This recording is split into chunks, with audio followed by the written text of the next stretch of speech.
ચાલો આજે હું તમને એક સરસ મજાનો સવાલ પૂછું. મારે 2 દીકરા છે, એક નાનો અને એક મોટો.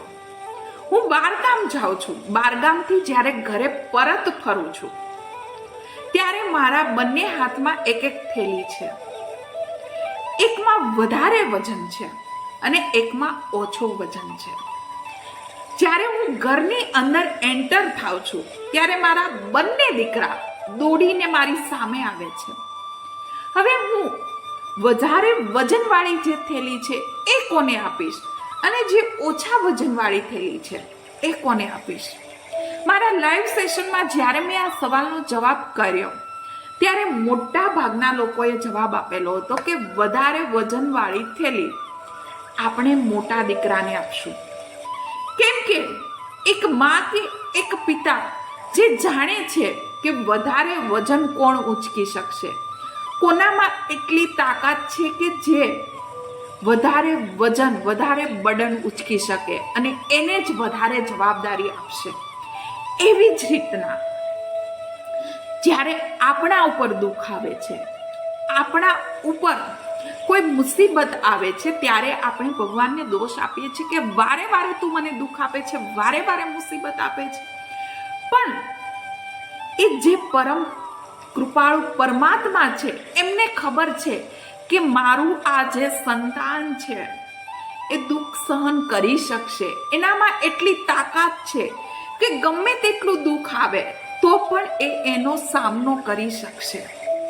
અને એ પરમ કૃપાળુ પરમાત્મા જે છે ને, ઉપર બેઠેલો જે ભગવાન છે, જે યુનિવર્સ છે, એ યુનિવર્સ આપણને જ્યારે દુઃખ આપે છે ત્યારે સાથે સાથે એમની સાથે સાથે એ તાકાત પણ આપે છે. કેમ કે એ પરમ કૃપાળુ પરમેશ્વર પરમાત્માને ખબર છે કે મારું આ સંતાન ગમે તેવી પરિસ્થિતિમાંથી પસાર થઈ જશે. એ દુઃખમાં પણ તમારી સાથે હોય છે, ક્યારે તમને ડગમગાવા નથી દેતા.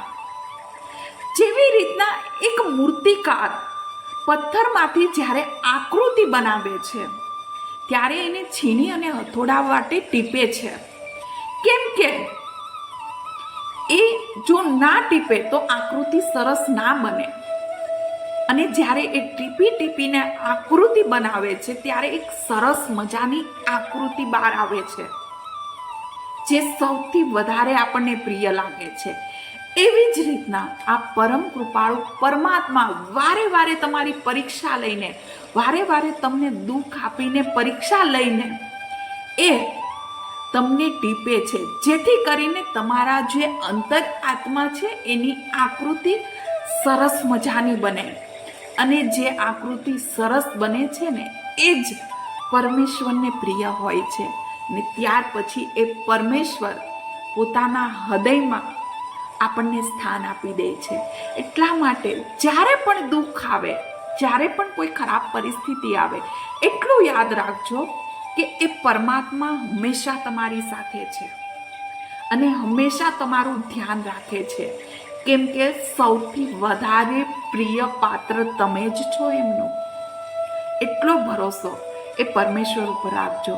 અને જો તમને એ ભરોસો હોય તો મારા કોમેન્ટની અંદર યસ લખવાનું અથવા તો રાધે રાધે લખવાનું ના ભૂલશો. રાધે રાધે.